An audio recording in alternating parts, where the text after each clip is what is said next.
नमस्कार, आप देख रहे हैं हमारी खास पेशकश लीगल हेल्पलाइन। मैं हूं आपके साथ अक्षय सिंह। अपने इस खास कार्यक्रम में हम रोजमर्रा कानून से जुड़े एक ऐसे विषय को लेकर अपने दर्शकों के बीच में पहुंचते हैं जिस पर उनकी राय जानना बेहद जरूरी है। दरअसल हमारे कानूनी विशेषज्ञ रोजमर्रा की जिंदगी की समस्याओं से जुड़े कानूनी मसलों पर आपकी शंकाओं का समाधान करेंगे। आप फोन करके कानूनी राय ले सकते हैं। आज हम काला धन से जुड़ी कानूनी जानकारियां आप तक पहुंचाएंगे कि टैक्स बचाने के लिए लोग अलग अलग तरीकों का इस्तेमाल करते हैं। यहां तक कि कई लोग तो विदेश में भी अपनी संपत्ति को छिपा कर रखते हैं। काला धन उस इनकम को कहा जा सकता है जिसमें टैक्स की देनदारी बनती है, लेकिन उसकी जानकारी टैक्स डिपार्टमेंट को नहीं दी जाती। यह भी कहा जा सकता है कि एक इनकम को छिपाने का प्रयास किया जाता है। यह कई तरीकों से किया जा सकता है। वहीं ज्यादातर विदेश में छिपाई गई संपत्ति के लिए ब्लैक मनी का ज्यादा इस्तेमाल किया जाता है। काले धन पर साल 2015 में प्रधानमंत्री नरेंद्र मोदी के नेतृत्व वाली केंद्र सरकार ने इस पर एक कानून बनाया था। इस कानून में काले धन पर जांच प्रक्रिया की नई संरचना तैयार की गई। उसके साथ ही प्राथमिकता के आधार पर विदेशों में जमा काले धन या अघोषित विदेशी संपत्तियों का पता लगाने में मदद मिलेगी। इस कानून में सजा का प्रावधान भी ज्यादा है और कार्रवाई करने को लेकर भी कड़े नियम। ब्लैक मनी कानून 2015 में विदेश में काला धन छुपाने पर 10 वर्ष के कठोर कारावास की सजा का प्रावधान है। टैक्स चोरी करने वालों पर 300% तक जुर्माना लगता है। तो ये तो थी कुछ बुनियादी जानकारी। बाकी काला धन से जुड़ी कानूनी जानकारी विस्तार से हमारे साथ आज के कानूनी विशेषज्ञ एडवोकेट परमानंद पांडे जी आपको देंगे। परमानंद जी, बहुत स्वागत है आपका एपीएन न्यूज में। लेकिन उससे पहले हम अपने दर्शकों से भी अपील करते हैं कि आज के विषय से संबंधित अगर कोई भी सवाल आपके जहन में चल रहा है, आज हम काला धन पर चर्चा कर रहे हैं, काले धन से जुड़ा अगर कोई भी कानूनी सवाल आपके जहन में है तो आप निसंकोच हमारे साथ इस कार्यक्रम का हिस्सा बन सकते हैं। फोन लाइन खुल चुकी है। टेलीविजन स्क्रीन पर जो नंबर फ्लैश हो रहे हैं, इन नंबर्स पर कॉल करके आप हमारे साथ इस कार्यक्रम का हिस्सा बन सकते हैं। आपको निःशुल्क कानूनी सहायता के लिए हमारे साथ विशेष मेहमान एडवोकेट परमानंद पांडे जी मौजूद हैं, जो काले धन से जुड़ी तमाम जानकारियां आप तक पहुंचाएंगे। परमानंद जी, एक बार फिर आपका बहुत स्वागत है। आज हम काले धन पर चर्चा करने जा रहे हैं। सबसे पहले हम चाहेंगे कि आप परिभाषित करें कि काले धन की परिभाषा क्या है। काला धन तो वही जिस धन को आप सामने न ले आ सकें वही काला धन है।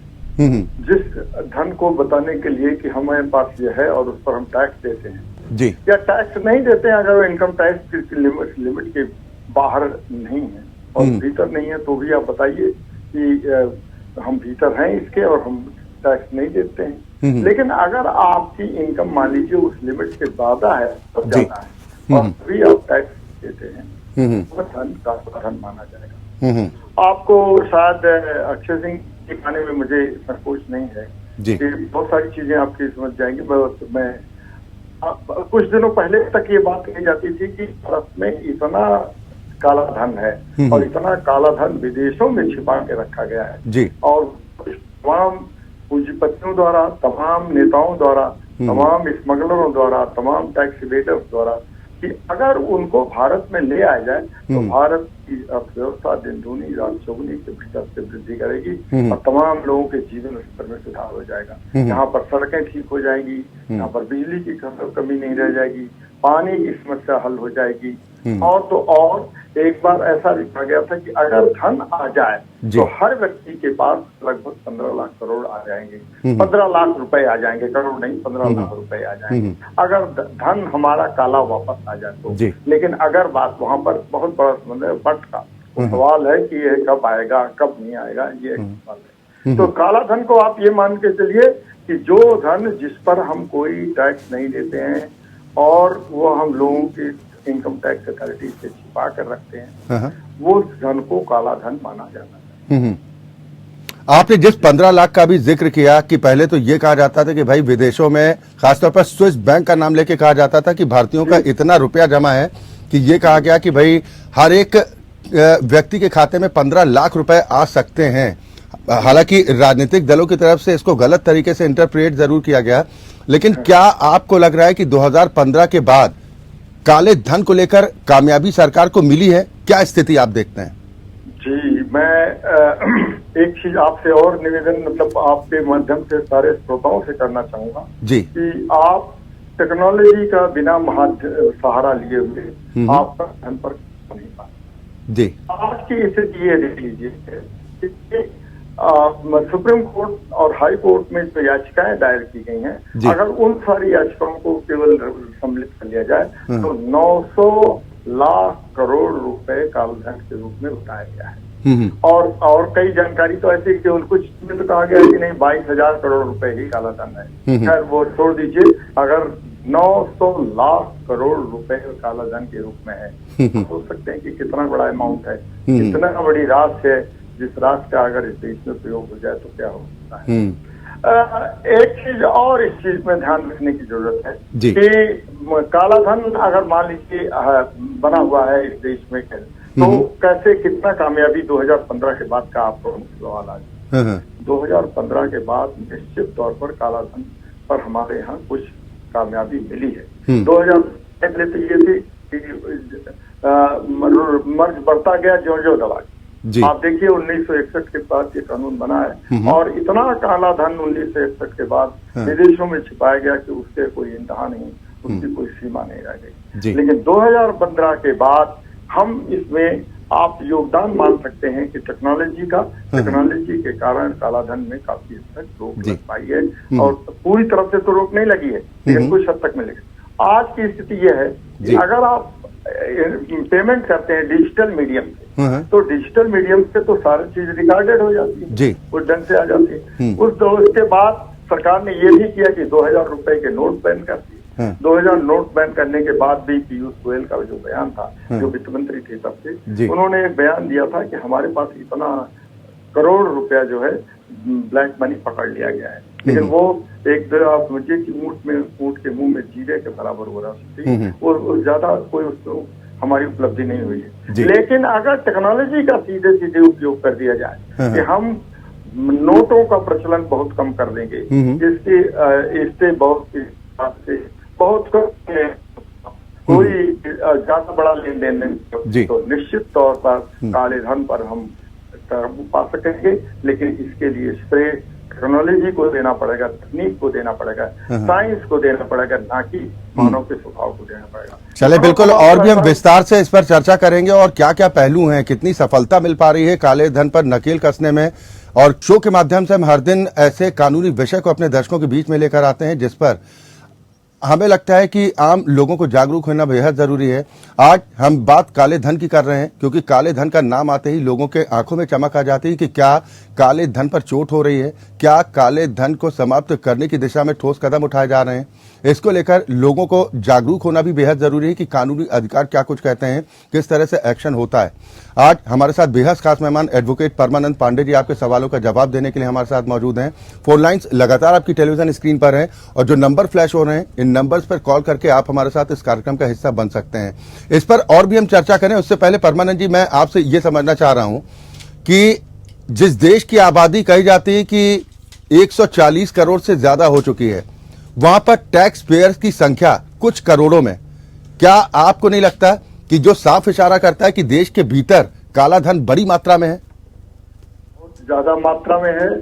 इसकी आप संख्या आप अपरिमित है, ये इसका आप अंदाजा नहीं लगा सकते कि इस देश में काला धन कितना है। आप आए दिन देखते होंगे कि चुनाव के समय कई बार छापामारी होती है, तो छापामारी में किसी के पास एक साधारण सा आदमी वो 200 करोड़ रुपए का इत्र बेच रहा है, कोई कहता है कि मैं लाखों रुपए के गमले में खेती कर ले रहा हूँ, क्योंकि आपको मालूम होगा कि इनकम टैक्स एक्ट के तहत कृषि भूमि पर, कृषि की आमदनी पर कोई टैक्स नहीं लगता है। तो कई बार ये करते हैं जिनके पास, मान लीजिए मेरे पास 2 एकड़ जमीन है, 2 एकड़ जमीन में मैं कितना कमाई कर सकता हूँ, इतना तो कर सकता हूँ कि किसी तरह से अपना जीवन यापन चला लूं। लेकिन कई बार ऐसे लोगों का इसमें आप देखेंगे जो ये बताते हैं कि उनकी आमदनी करोड़ों में हुई है और उसको ब्लैक मनी के रूप में उसको छिपा देते हैं। तो आपकी बात से मैं पूरी तरह से सहमत हूँ। इस देश में ही काले धन वाले लोगों की संख्या बहुत अधिक है और इनकम टैक्स उस हिसाब से देने की बात है तो इनकम टैक्स कम दिया जाता है। इनकम टैक्स देने की जो बात आती है, केवल नौकरी पेशा के ही केवल 10% इनकम टैक्स दे पाते हैं। उसका कारण यह है कि वो अपनी आमदनी को छिपाते हैं। लेकिन जो व्यापारी वर्ग है, जो नेता वर्ग है, आए दिन आप देखते हैं कोई चुनाव में एक व्यक्ति करोड़ों रुपया खर्च करता है जिसकी आमदनी का कोई जरिया नहीं, ये कहाँ से आता है? निश्चित तौर पर ये पैसा ब्लैक मनी है, ये काला धन है। और इस काले धन को मेरे आपकी बात से पूरी तरह से सहमत होते हुए कहता हूँ कि केवल नौकरी पेशा वाले छोड़ करके, कुछ लोगों को छोड़ करके ज्यादातर लोग यहाँ पर ब्लैक मनी की बात करते हैं। बिल्कुल, आपने किसानों का जिक्र किया, आपने सर किसानों का जिक्र किया कि एक वो किसान जो मेहनत करता है, पसीना बहाता है, लेकिन कई दफा ऐसा होता है कि अपने उपज की कीमत तक निकाल नहीं पाता। लेकिन वही कुछ लोगों को इतनी महारत हासिल होती है कि गमलों में करोड़ों की गोभियां उगा लेते हैं, जिसका शायद आप जिक्र भी कर रहे थे। लेकिन इससे हटते हुए अगर कोई संपत्ति या आय टैक्स के दायरे में नहीं भी आता, तब भी क्या इसका रिटर्न भरना अनिवार्य होता है? लोगों को भरना चाहिए?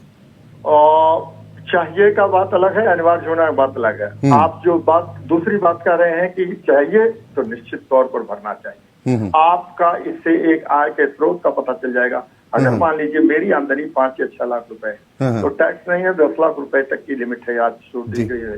तो अगर वो टैक्स, तो मेरे पास एक आय का प्रमाण पत्र रहेगा कि मेरे पास इतनी संपत्ति है और उस संपत्ति का प्रयोग हम कहीं भी कर सकते हैं, जिसको कि मान लीजिए किसी चीज का लाइसेंस लेना हुआ, किसी चीज का और भी जानकारी देनी हुई, तो हमारे पास तो निश्चित तौर पर ऐसी आय का एक विवरण दिया जाना चाहिए और इसका रिटर्न फाइल करना चाहिए। लेकिन अब बहुत आवश्यक नहीं है। अगर मान लीजिए किसी की आमदनी केवल लाख या 2 लाख रुपए या 3 लाख रुपए है, तो आज की परिस्थिति में अगर वो इनकम टैक्स नहीं रिटर्न भरता है तो अनिवार्य नहीं है, लेकिन अगर वो रिटर्न भरता है तो निश्चित रूप से ये उसके फायदे में होगा।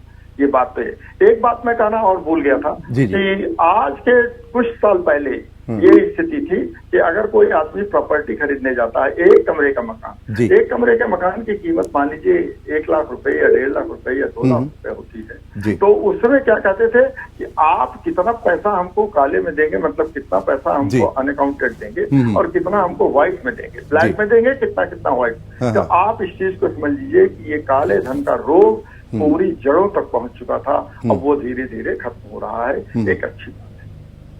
आयकर विभाग छापा कब मार सकता है, और अगर छापा आयकर विभाग की तरफ से मारा जाता है तो किन किन नियमों का उसको पालन करना पड़ता है सर?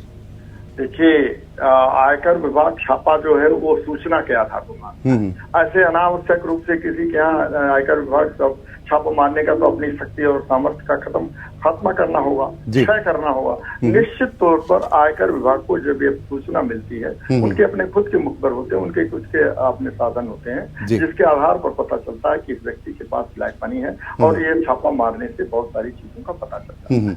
लेकिन आयकर विभाग ऐसा नहीं है कि वो केवल ऐसा कोई करे कि एक क्रूरता पूर्वक व्यवहार करे। नहीं, उसको भी कुछ नियमों का पालन करना पड़ता है। नियम का पालन हर व्यक्ति को करना पड़ता है। तो छापा मारते समय उसको 2-3 चीजों का खास तौर पर ध्यान रखना चाहिए, ध्यान रखना पड़ता है। उसे एक्ट में लिखा हुआ है कि जैसे कि मान लीजिए इनकम टैक्स का छापा पड़ जाता है, तो उस घर में एक समय के अनुसार बच्चे स्कूल जा रहे हैं, तो बच्चों को जाने में कोई सुविधा नहीं होनी चाहिए। बच्चों के स्कूल जाने दिया, उसके बाद जांच पड़ताल की जाती।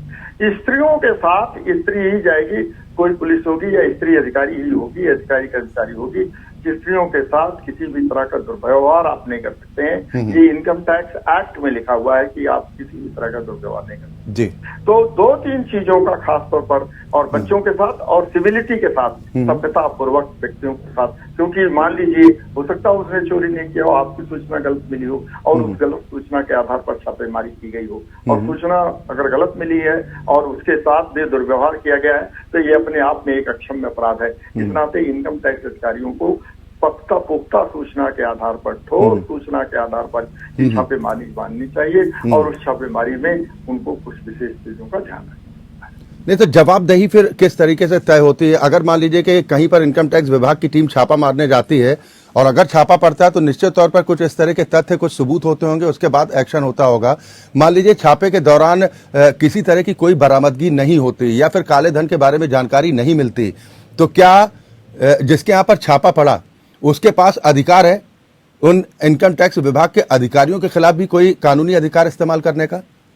जी, इनकम टैक्स अधिकारियों का, अगर मान लीजिए किसी ऐसे व्यक्ति को, साफ सुथरे व्यक्ति को परेशान करने के लिए गलत सूचना के आधार पर यह बात कही गई है, तो वह व्यक्ति, उसका मानमर्दन हुआ है, एक तरह से समाज में उसका अपमान हुआ है, उस अपमान के खिलाफ वो निश्चित तौर पर वो ट्रिब्यूनल में भी बोर्ड में भी इनकम टैक्स कमिश्नर के पास भी वो स्टेप ले जा सकता है और इनकम टैक्स कमिश्नर को उस पर खेद व्यक्त करना पड़ेगा। लेकिन ये केवल कहने की बातें हैं। सामान्य तौर पर ये मान के चला जाता है कि जिसके यहाँ इनकम टैक्स का छापा पड़ा है वो उसके यहाँ पहले ही इतना प्रचार कर दिया जाता है कि देखिए इनका इनकम टैक्स का छापा पड़ा है, इसका मतलब कि ब्लैक मनी है उसमें। जी। तो कई बार वो उतना हतोत्साहित हो जाता है व्यक्ति कि उस चीज का वो कई बार वो उसके बारे में निदान नहीं सोच पाता है, उसके बारे में दवा नहीं सोच पाता है। लेकिन अगर ऐसी स्थिति आती है कि साफ सुथरे सज्जन व्यक्ति के यहाँ किसी तरह का छापा पड़ा है तो वह उसकी शिकायत कर सकता है और शिकायत के बाद नहीं तो कोर्ट में वो डिफेमेशन का केस लगा करके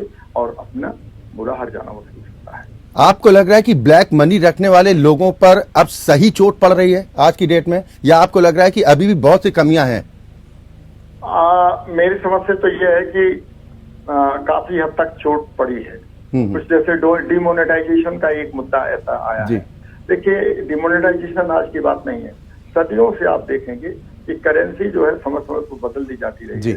इसलिए बदली जाती रही है कि क्योंकि एक करेंसी से लोगों का ब्लैक मनी अर्जित करना बहुत आसान हो गया। लेकिन अभी की स्थिति आई है जैसे 2000 के नोट को खत्म किया गया, उसमें बहुत सारी करेंसी को किया गया आ गई की ढंग से। अभी इसके पहले 1000 और 500 के नोट, उसमें भी बहुत सारी ब्लैक मनी आपके सामने आ गई, लेकिन वो पूरा का पूरा नहीं आ पाई, ये बात अलग है। 2000 के नोट से भी बहुत सारी ब्लैक मनी सामने आई है, ये भी बात सही है। लेकिन आज की स्थिति में पहले की स्थिति से बहुत सारा परिवर्तन हुआ है। मैंने जैसा कहा कि न कि मनुष्य मात्र का योगदान है, मनुष्य जो है इसमें कोई बहुत बड़ा योगदान नहीं दे रहा है, चाहे इनकम टैक्स अधिकारी हो चाहे कोई भी। आपको ये बताने में मुझे कोई संकोच नहीं होना है कि इनकम टैक्स अधिकारी भी उतना ही बेईमान होते हैं ब्लैक मनी अर्जित करने में जितना कि और जगहों के अधिकारी और बहुत व्यापारी लोग। आपने सर इशारा किया था कुछ देर पहले कि जो सफेद पोश हैं, जैसे चुनाव के दौरान हलफनामा दिया जाता है, उसमें सारी जानकारी अपनी संपत्ति का ब्यौरा देना पड़ता है, लेकिन कई मर्तबा ऐसा होता है कि जब ये पता चलता है कि भाई हलफनामे में तो गलत जानकारी दी गई थी, इनकम कुछ और है, संपत्ति कुछ और है, लेकिन दर्शाई कुछ और गई है।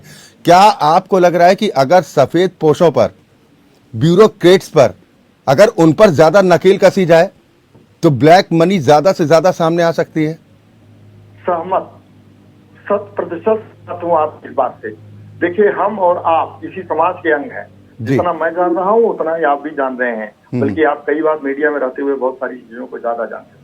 आप चुनाव के दौरान बताइए, एक एमएलए के चुनाव में, एक एमपी के चुनाव में 400-500 जीप चलती है, उनके 4-4, 5-5 लोग उसी जीप में बैठते हैं। उनके भोजन की व्यवस्था होती है, उनके डीजल और पेट्रोल की व्यवस्था होती है, उनके रहने की व्यवस्था होगी, और कहने की जरूरत नहीं है। उनके आप समझिए दवा दारू की भी व्यवस्था होती है, मैं मोटे ये सारी व्यवस्था की जाती है। तो ये कहाँ से पैसा आता है? लेकिन वो रिटर्न का फाइल करते हैं, रिटर्न उसकी जितना चुनाव में खर्च करने की सीमा है उससे 2-4 हजार रुपए कम ही बताया जाता है कि हमने 2-4 हजार रुपए कम ही खर्च किए हैं, जिससे कि उनके ऊपर इनकम टैक्स से कोई अपा न पड़ने पाए, न उनके खिलाफ कोई कार्रवाई हो। लेकिन स्थिति यह है कि इसी समाज के आप भी अंग हैं, मैं भी अंग हूँ, और इस चीज को आप देख लीजिए कि सफेद पोश लोग किस ढंग से ब्लैक मनी को बढ़ावा देते हैं, किस ढंग से ब्लैक मनी अर्जित करते हैं। अधिकारियों की जहां तक बात आती है तो जो अधिकारी से उम्मीद की जाती है, आईएएस, आईपीएस, लोग कहते थे कि जब आप आईपीएस अधिकारी इंटरव्यू के दौरान कहता है कि मैं समाज की सेवा के लिए जाता हूँ, लेकिन देखिए कि वो पहली तनख्वाह पाने के बाद ही वो कहीं फ्लैट खरीदने का, कहीं जमीन खरीदने का, कहीं और से चीजों में अपनी चीजों को लोगों को बढ़ाने लगता है। इस नाते मैं इस चीज से पूरी तरह सहमत हूँ कि सफेद पोश लोगों पर लगाम ठीक से कसी जाए तो निश्चित तौर पर ब्लैक मनी में बहुत कमी की जा सकती है। चलिए, बिल्कुल, बहुत शुक्रिया परमानंद पांडे जी, आप हमारे साथ जुड़े और आपने तमाम सवालों के जवाब भी दिए। उम्मीद करते हैं कि तमाम दर्शकों तक ब्लैक मनी से संबंधित तमाम जानकारियां पहुंची होंगी। दरअसल हमारा मकसद सिर्फ इस कार्यक्रम के माध्यम से यही है कि लोगों को ज्यादा से ज्यादा कानूनी मामलों में जागरूक बनाया जाए। फिलहाल हमारी आज की खास पेशकश में अभी के लिए बस इतना ही। खबरें लगातार जारी।